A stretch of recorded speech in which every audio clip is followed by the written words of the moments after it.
Hello, everybody. I'm going to wait for a few minutes for everybody to get in. I got to pull up some web page stuff here real quick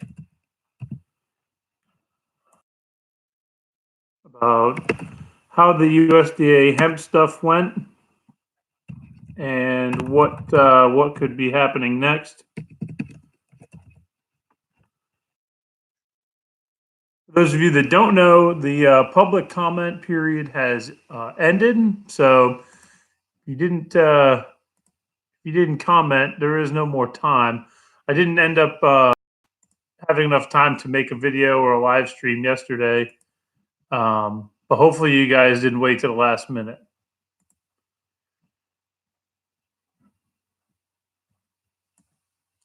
Oh, wow. All right. So here we go. So we got 3 people here. We're going to get started today. So for those of you that don't know, today I'm just going to talk about the USDA public comment period ending for hemp regulation and how it ended. I actually just took a glimpse of it, and I'm actually pleasantly surprised because yesterday when I looked, it was about 2 o'clock, 3 o'clock in the afternoon. It was only at 2,800, and now I am looking at it, and I will put it up in the chat for you guys to check out. And it is now at 4,241 comments, which is way better than yesterday's look.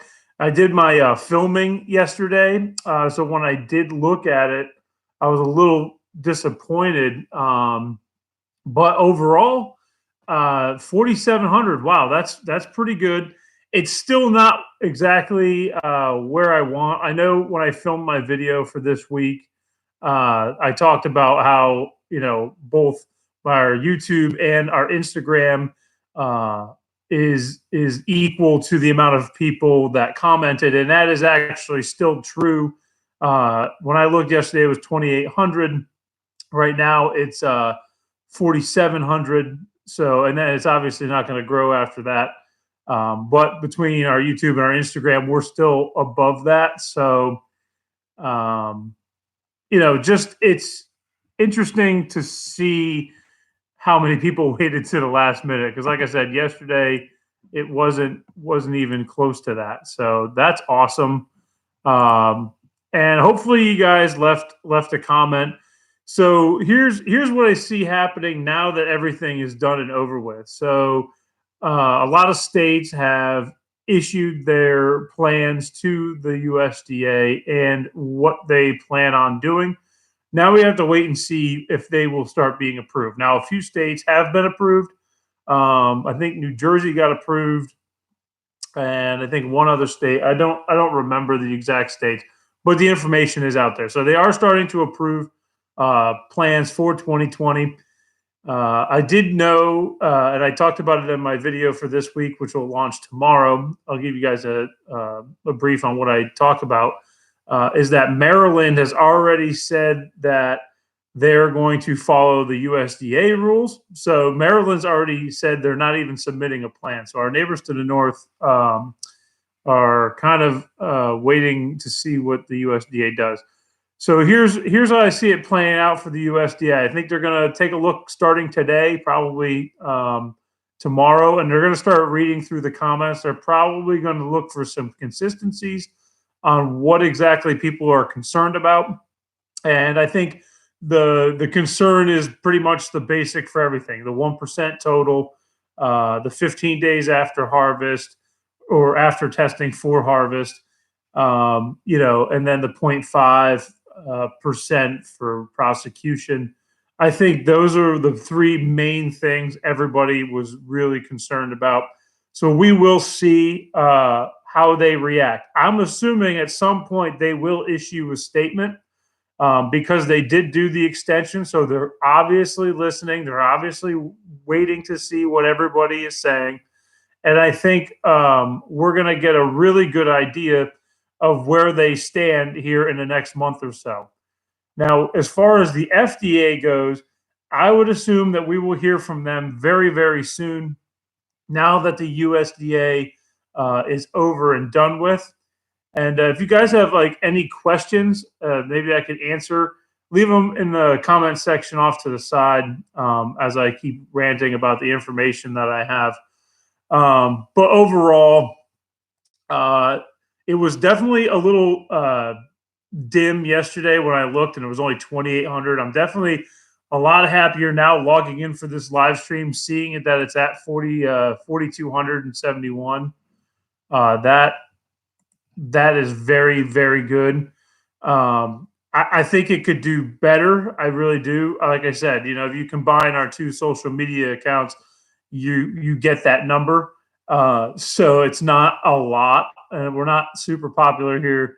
Our farm isn't like breaking the bank on far as subscribers and followers on Instagram, but it's good to see that at 4,200 people were able to comment.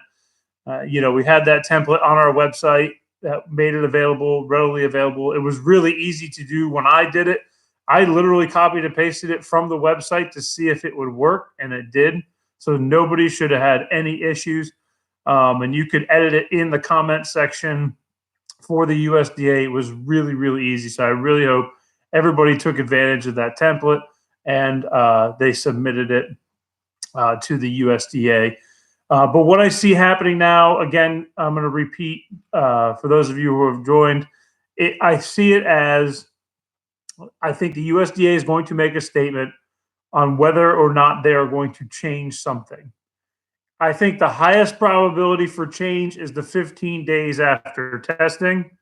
I think that's the easiest giving point for them because it really doesn't affect them too much, and it gives them more leeway on the testing side. So I think, honestly, the one thing I do think will come out of this is that the 15 days will be bumped up to 30. I do. 28 or 30 days is, I think, what they'll give us. And then also reflect on your state plan too. But if I were to guess on which one thing they will take a look at, it will be that. The other one that I think is a possibility is the 0.5 for prosecution. I think they're going to look at that and say, a lot of farmers don't want to take that risk. Therefore, the industry could collapse on itself. So they may bump that up to 1%. But here's the one I don't think they're going to change. I don't think they're going to change the 0.3 total. And the reason being is I think they came to that conclusion by looking at the industry itself. There was some sort of motive behind that 0.3, whether or not it's, a company like Monsanto or just bureaucracy and politics. Nobody really will know the true answer. But I have a feeling that at the end of the day, they're probably not going to adjust that number. And I think they may leave it up to the states. They may allow the states to adjust that number, but I don't think the USDA is going to adjust that number. But we will see. And then again, like I said, the FDA has got to be waiting in the wings here to start their process, and they probably will have a public comment period. So get ready for that. I'm actually kind of surprised. The rumor was that it would drop sometime after the USDA public comment period was over, but that was when it ended in December. Then they extended it to January. So we will see if now that it's over, if the USDA will come out in February and start talking about what they're going to do, or they may keep postponing it. They're not on any kind of assigned timeline, so we could be waiting quite a while. But the rumor was at the end of the public comment period that the USDA would start showing its card, or the FDA would start showing its card. So we'll wait and see on that. Everything else as far as growing for 2020, it's really going to be based on what state you're in. And you need to start looking at what your state's up to at this point. Now that the federal side is pretty much done and over with, there's nothing we can do at this point, like literally nothing. So keep an eye on what your state's up to. I know here in Virginia, we're getting ready to decrim up in Richmond. I mean, they're dealing with a lot of political just nonsense right now up there. they're bringing upon themselves, but eventually they will get to it. And I hope that they get to it relatively soon and stop dealing with all the bureaucracy and just the total nonsense that's coming out of Richmond right now. They need to start focusing on things that actually matter to people.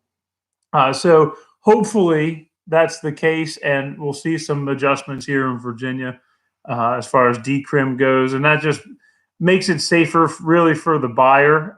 It doesn't really do much for the farmer, but it definitely helps the consumer, which I think will boost our sales. And our sales have been mediocre at best. We did do a couple of shipments this week, and I talk about that in tomorrow's video, so I'm not going to go into too much detail about that. We have been talking to other companies, and we've got some seed starting stuff, and I'll go over that in tomorrow's video also. But yeah, it's been pretty good, and we're gonna wait and see what they do here. Hey, John, welcome to the chat. I think they're trying to push the industry towards hemp for fiber. Yeah, we've talked about that in the past, whether it's for fiber or food seed, like hemp seed in general. Because I'll tell you what, in the last month, I have seen hemp food seed show up on many, many store shelves. And they're starting to see a variety of brands, which I thought was really interesting. I've seen it at TJ Maxx, Walmart, Food Lion, and that's just in the South. I've seen it. Where else did I see it? I saw it somewhere else. I can't remember right now. But I always take a glimpse over in that area, like the organic food section, and I do see it. And I'm seeing it more and more and more. I'm also seeing a lot of hemp seed oil, which comes from the food hemp. So, John, I think you're right. I think you're going to see a push towards that. I think where you're going to see the biggest production of the fiber and food hemp is going to be out west, in the corn states, so to speak. I think you'll see a lot of them converting over. But I don't know on the East Coast, because our land is so sporadic. A lot of our farms on the East Coast are very small in comparison to anything out west. And I think where you run into problem is somebody growing it for flour, somebody growing it for food, cross pollination, and it's just not a good scenario. But John, to your point, yeah, I think from the very beginning, I thought that was the push. I don't think they knew what they were doing when they passed it in the Farm Bill. And I'll go back to that. This was a total reaction to the action they already took. And I think there was some reaction to people bending the rule, so to speak, and shipping stuff they probably shouldn't be shipping, because they were manipulating the chemical cannabinoid content of the plant. So, it's gonna be an interesting year in 2020. And like I said, I do anticipate them saying something at some point. They are going to have to say something. It may be bleak and bland and nothing to it, but they're going to say something with 4,200 plus comments. They are going to give us some information of what they plan on doing.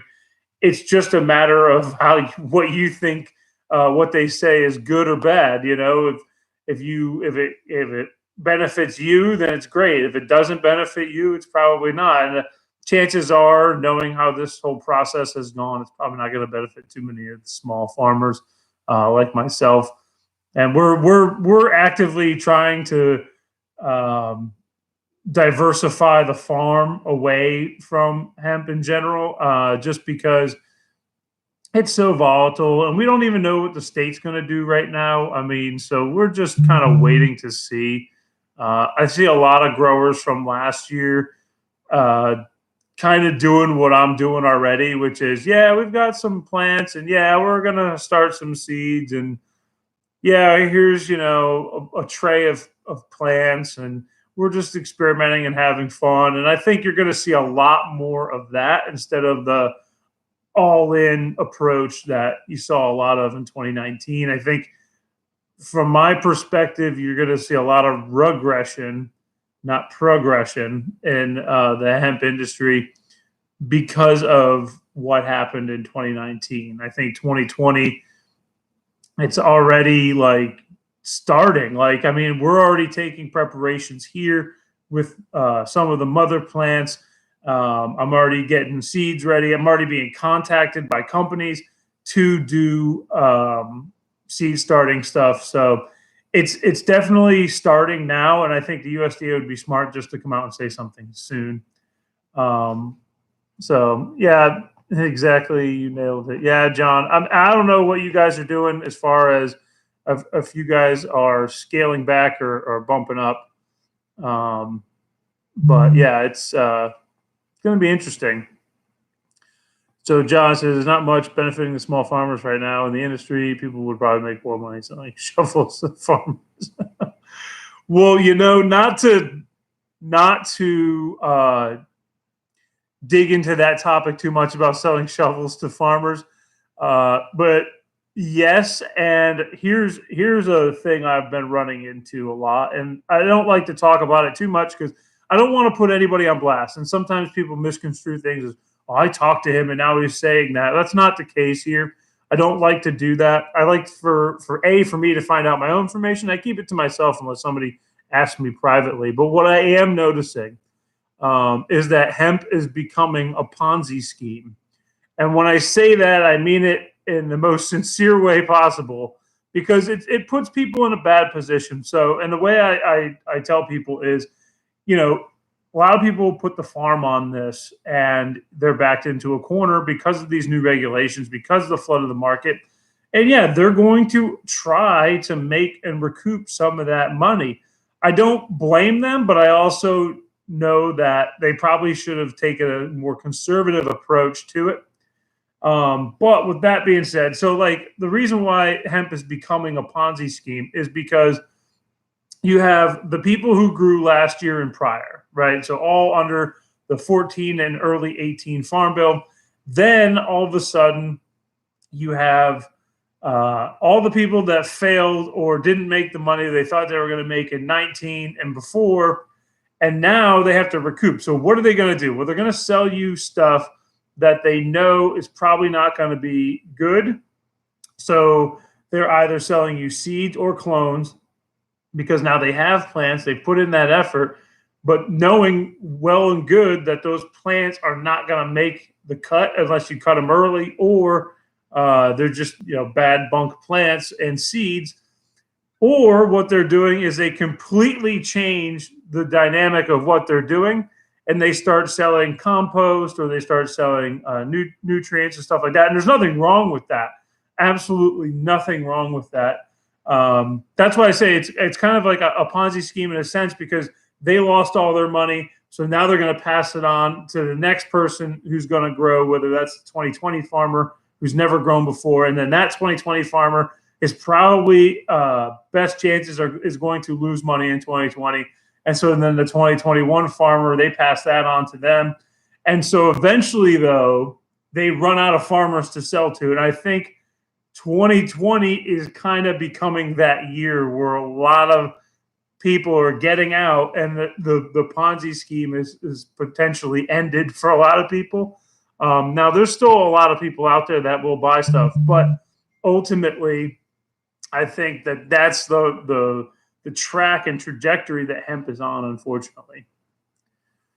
John, consultants, genetics, processors, retailers, equipment suppliers, etc., are all the money off the farmers. Farmers are the only ones losing in the deal. Not being negative, just realistic. No, you are being realistic, and you are telling the truth. But before I rant on it, I just want to say hi to Paul. Thanks for joining the chat. But yeah, John, to your point, yeah, everybody who's making money in this industry is not selling the plants or the material, the flower. They're selling the stuff. They're selling trimming equipment. They're selling farm equipment. They're selling the irrigation, the plastic mulch. The retailers of the product. So if the farmer is growing the product and then selling it wholesale, I mean, look, if there's a retailer that is savvy, I'm not saying smart and I'm not saying ethical, I'm saying savvy. They're going to these auctions, buying huge rolls of biomass, and then selling it to customers as craft hemp, and they're making hand over fist with it. On the average, they're selling it for over $10 a gram retail. how many grams are in a pound? It's like 400 and something. You multiply that. I mean, they're making $4,000 a pound. So yeah, of course, the retailers are making good money, and the processors are buying that biomass and selling oil, which everybody wants. But the farmer himself has this FDA kitchen, all these upfront costs, which is next to impossible. Then you talk about the marketing. Yeah, I mean, John, you're not being negative. You're being extremely realistic. And, it's funny because I get a lot of emails every week. I get an email from somebody new who wants to start growing. And, I hate to be the Debbie Downer, so to speak, because, nobody like came to me and said, "Oh, you shouldn't you shouldn't grow it." It's like, I just don't want somebody to be like, "Hey, man, this guy told me I'd be doing all this and making all this money, and now I'm not." I just tell people the way it is. I say, go slow if you're going to do it, or don't do it at all, because A, you got to be completely committed, and B, chances of you making any kind of realistically good money is very slim. I mean, look at our brand. I mean, I'm not tooting my own horn, but we have a solid brand here at the farm. We have over 2,000 YouTube subscribers now, which is really good. It's more than I thought, and I can't thank everybody enough for doing that. Then on our Instagram, we've got over 1,900. Our Facebook is getting close to 100, although we don't spend a lot of time on there. And I think we have a Twitter that has like 10. But overall, our brand is fairly strong for being so young, and we're barely making a profit, and we only grew 100 plants. So that should tell you something right up front. So John, I'm with you. It's better to just have a realistic approach. Yeah, unfortunately, there is a lot of negativity in the industry right now. So the realistic approach is slightly negative, which is unfortunate. But it may not be like that. We want to wait and see how 2020 pans out.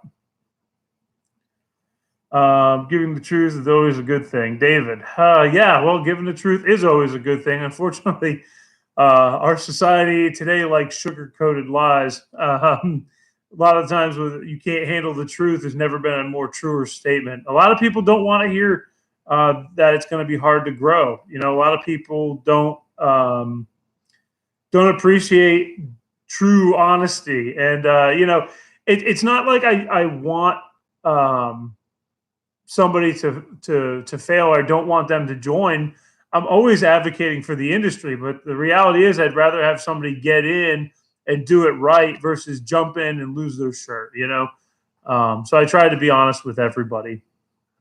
So let's see, John, thanks. It's just sad. Maybe someday a week. Wow, maybe.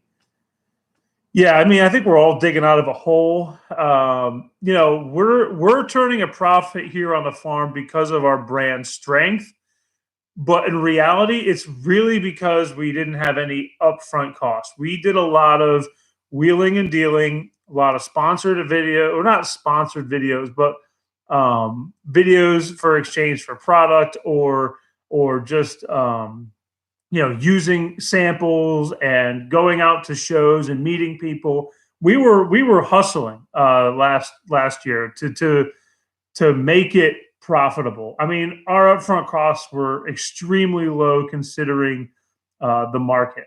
Very, very, very low. The only thing we purchased was basic equipment, which was like trimming trays, scissors, irrigation tubing, plastic mulch. We had the ATV implements, so I really don't count that. Those were there. We use those for the driveway and food plots. So that really doesn't count. So if you look at it, with the seeds, we had very low upfront costs, and then we got some clones from another farmer, which really helped us out. So our upfront cost was only about $1,500 to $2,000 to get in. So we've been able to recoup that at minimum, and now I can take a step back and say, do I want to reinvest it back into hemp, or do I want to try different avenues and cut back on the hemp? And right now, what we're doing is we're cutting back on the hemp, and we'll see what happens. And to your point, Paul, fingers crossed. Fingers crossed for good news. Maybe something good will come out of the USDA. There's always that possibility that the USDA surprises us. although it's usually never a good surprise. There is a possibility that it will surprise us. So maybe, fingers crossed that it does work out that way. But the 2020 grow season is really starting now. Like, it's starting now. I've seen a lot of people starting seeds and getting their mother plants ready. And I mean, me too. I mean, I didn't realize, because of the warm winter, my cherry wine is good to go. They're ready to clone, and I've got to do a video for Turbo Clone. So I'm probably going to be cloning probably in the next week or so. So which is I think pretty exciting. I mean, we'll see. But we'll see how everything plays out, and I'm kind of hoping that USDA comes out with something sooner rather than later. Let's see, John. It's so risky having Mother Nature as a business partner. You got to keep your costs low. We bought equipment off Craigslist, eBay, but now you can't even find equipment on there. It's all sold out. Yeah. I mean, that's one of the big things too. Is you got to keep your overhead low. And I like risky business partner of Mother Nature. I mean, that's true. I mean, we were literally 60 miles away from having an absolute terrible season. When Hurricane, was it Dorian? Yes, it was Hurricane Dorian. It was projected to come over the farm, and luckily, by whatever miracle it was, it bent out to sea right before Virginia. So we could have had 0 plants. That hurricane kept on its trajectory north, we could have had a way bigger problem, and we could have 0 product. So talk about risky business partner. Yeah, Mother Nature is risky. And then in the spring, we're always notorious with possibility of hail, small tornadoes, gusty winds. And then last year we had a heat wave, 100-degree heat in the first week of May, and we lost 80% of our plants. So yeah, Mother Nature, on top of the risky business itself, is a risky business partner. So it makes things very difficult. And like I said, we were 60 miles away. That thing had shifted 60 miles back to the north. We would have had a lot bigger issues. We had minimal damage from Hurricane Dorian this year. You can go back and look at those Hurricane Dorian videos. I documented most of it when it came through. We were so lucky. So lucky. It was only 30 to 50 mile an hour winds, and we braced for it. And it was actually less than what they projected, which was good. David, keep hoping for the feds to change the federal laws, though they passed the MORE Act in the Judiciary Committee in the House, and then that was the last we heard of it because the House is currently in the circus. They're more worried about the circus business than they are actually helping the American people. So, again, don't get into politics too much on the channel, but it's frustrating when they pass something in committee and then it just sits there and doesn't do anything. But yeah, all of our hope is that they eventually change the federal laws. They need to be changed. They're old and outdated. Paul, let's see. The groundwork should all really be done by now, and the girls starting inside a little jump on the season. Yeah, I mean, all the mother plants in my greenhouse are doing well. But as far as getting everything started, yeah, I mean, I don't think I popped seeds. The earliest I've ever popped seeds, our buddy up in Vermont pops them in the 3rd week of February. So maybe we are a little behind for seeds. But usually his plants are like 4 feet tall by the spring. So I don't have the capacity to deal with that many 4-foot tall plants. But yeah, we are getting ready, and we are getting ready to go for the 2020 grow season. And you'll start seeing some videos on that. So hopefully we can change that. So let's see. John, we have lawyers and politicians making up hemp rules that have never grown a plant, and those are the rules we farmers have to follow. Yeah, Yeah, well, before I get into it, Grassy Greed, I just want to say hello, and I like your emoji. It's Cartman, so I like that. So anyway, yeah, John, to talk about what you're talking about there. Yeah, I mean, if you go back and you look at why the rule is what it is, it's interesting because they base it off of some old scientific paper where they tested the plant and it came back zero point 0.3, and that was like where they thought was the definition of hemp, but in reality it was like leaves and sticks. It wasn't the actual flower. And you go back and you look at some of this stuff, and that's what they based all this policy on. But that's not just the United States. This is Canada. This is the European Union. If you look at how they based all these laws, it's all based off of some dumb scientific paper that said zero point 0.3. In reality, it's just next to impossible to figure out. So, yeah, you have all these politicians sitting up in D.C., and they have no idea what they're doing. I will give credit to one of our senators that actually visited a farm and familiarized himself with the industry. So kudos to Tim Kaine and Mark Warner. I think it was Tim Kaine. I'm not going to give credit to Warner just yet, but I'm pretty sure it was Kaine, who had been to a hemp farm before or after. Well, it was before the USDA laws dropped. But so then when we talked to him, or I knew somebody who talked to his policymakers, he had an actual idea of maybe what we were talking about. And, that right there in itself is a surprise because most of the time they don't. So I will give credit where credit is due. Whether or not I agree with their policies is a different topic. But I will give credit where credit is due. And they did do a little bit of their homework. So hopefully more senators and more congressmen understand where farmers are coming from. Let's see, John. Unfortunately, we can't get this one right now in Wisconsin unless you're indoors and have heated greenhouse. Yeah, I'm with you, John. If you're starting right now, you've got to have a heated greenhouse. Our greenhouse is completely natural. So it does fluctuate quite a bit throughout the day. The only heat source in there are the artificial lighting that keep the mother plants in the veg stage.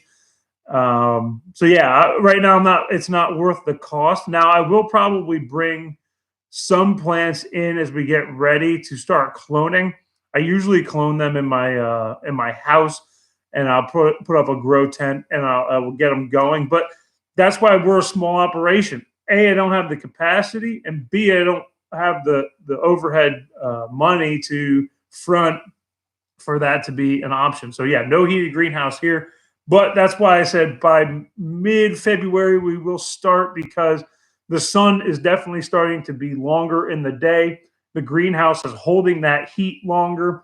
So you can see a big difference in the plants. The plants are really starting to chug along, and they're starting to get quite big. One of the cherry wines that we have is almost 3 feet tall. And remember, I started as a clone about 6-7 inches back in November. So it's been growing all winter out in the greenhouse with no heat. So you can definitely see an improvement on it, and it's definitely ready to clone.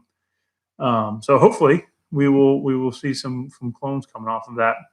But yeah, Wisconsin, you guys, you're way behind us, even here in Virginia.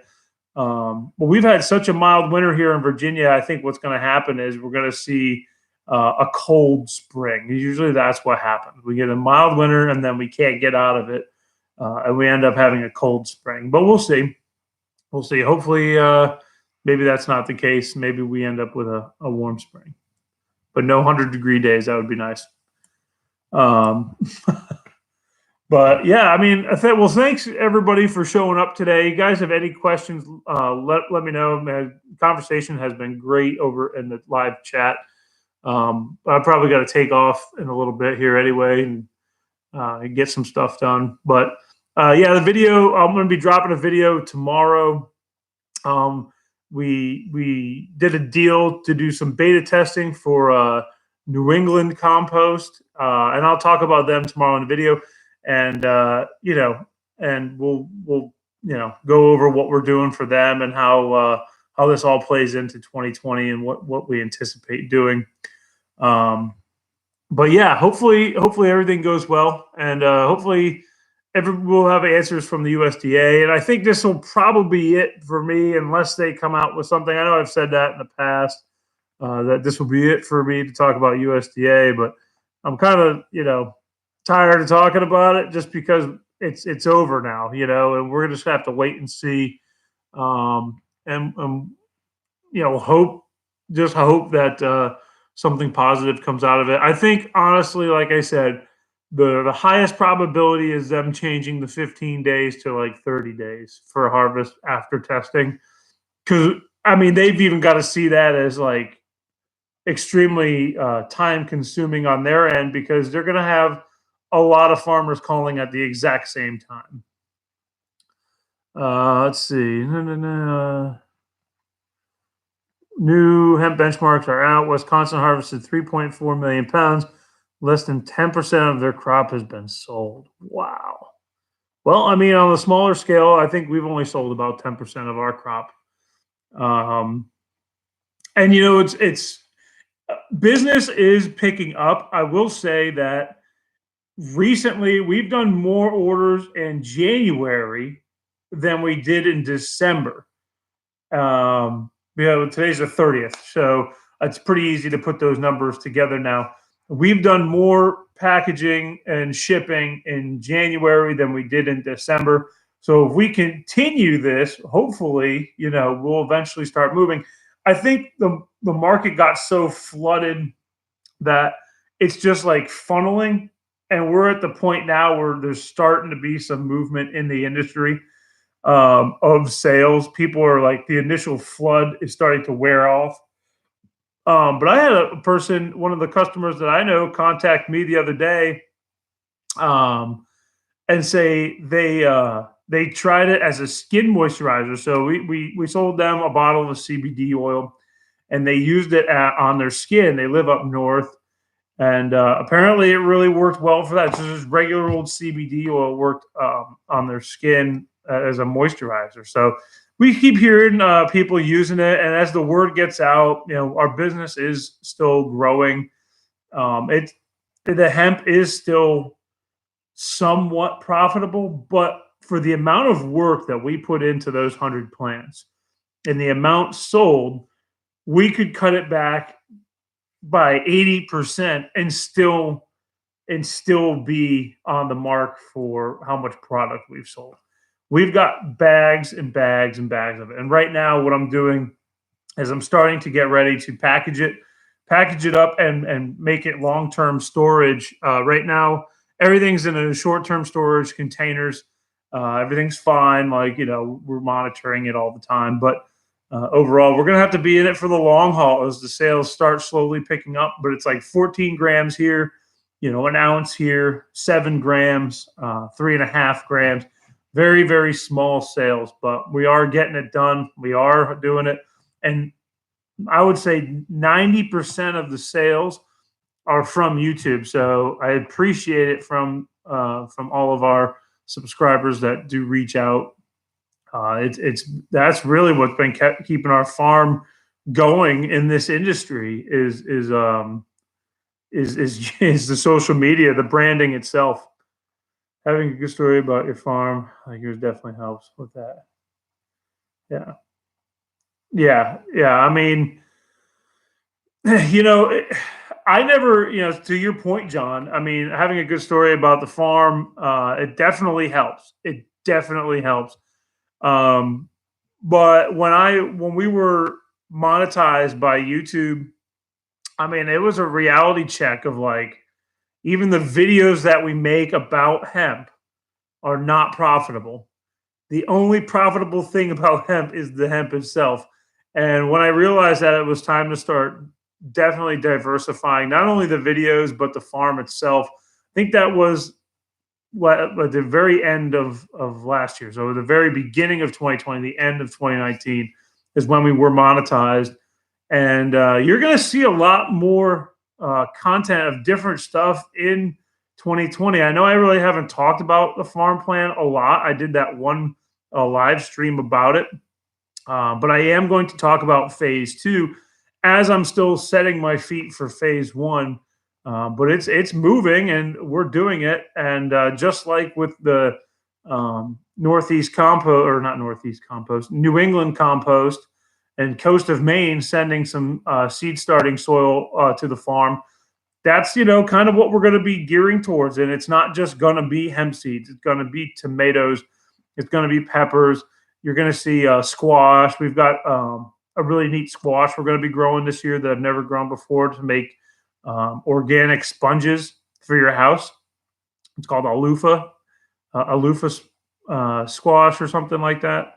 And yeah, you harvest it for sponges at home. So you're going to see different content, and I'm glad that my story gives some inspiration, and our farm does reflect a good story. But the struggle is still real. I mean, it's a farm, and it's not extremely profitable. And what I tell a lot of people is, as I start looking into new employment, or the 9-to-5 employment, getting back into the workforce that way instead of running a farm, it's a great side business. It keep you busy as a side business, very busy. But as far as a sustainable permanent income, it is hard, and it gives you a reality of those farmers that are 100 solely dependent on the farm.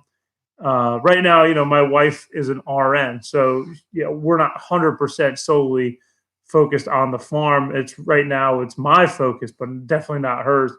And so, yeah, I mean, we're able to stay afloat. We're able to do all these fun things and get all this cool stuff and videos and work with other companies. But yeah, I can't see it being a full-time gig. I mean, look at your numbers that you just said. 10% of 3.4 million pounds. I mean, that is still a lot. I mean, you do 10%.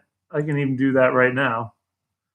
Let's see, 3.4 million. Let's see, 3.4 million.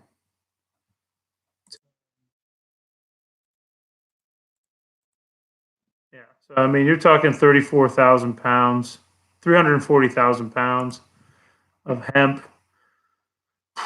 I mean, that's a lot of hemp. Don't get me wrong.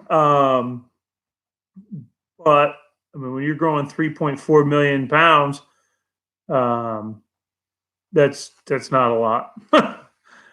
So I mean, yeah, that's just Wisconsin. That's just Wisconsin.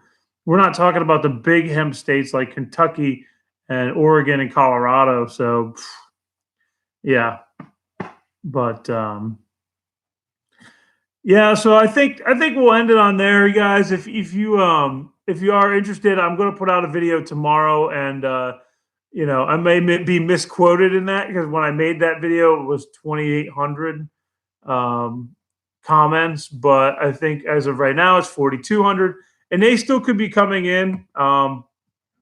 As maybe the computer's slow on their end, I don't know. But yeah, that's it for today, guys. I appreciate for everybody stopping by and joining the chat, and always making good conversation. I think we're all in the same boat, and I think we all hope for the best, but are prepared for the worst when it comes to the USDA. And we'll wait and see. If they do come out with a statement, be sure to know that I will be doing a live stream or a video about it, depending on how lengthy the statement is and what the impact is. So look for that in the future. Keep your eye out for any rumblings. Keep your ear to the ground, so to speak. And, we'll go from there. John, you take care too. Thanks for dropping by again, John. I know you're been a subscriber for a while, so I do appreciate that. And good luck up there in Wisconsin with your farm. And as we all kind of wait and brace for the USDA to talk about the public comment, we will find out exactly what the 2020 season is going to be all about. So with that said, guys, I hope you all have a great day. Take care, and check out my video tomorrow, where I talk about all of our new things that we're going to be doing in the coming weeks. So y'all take care. Have a great day.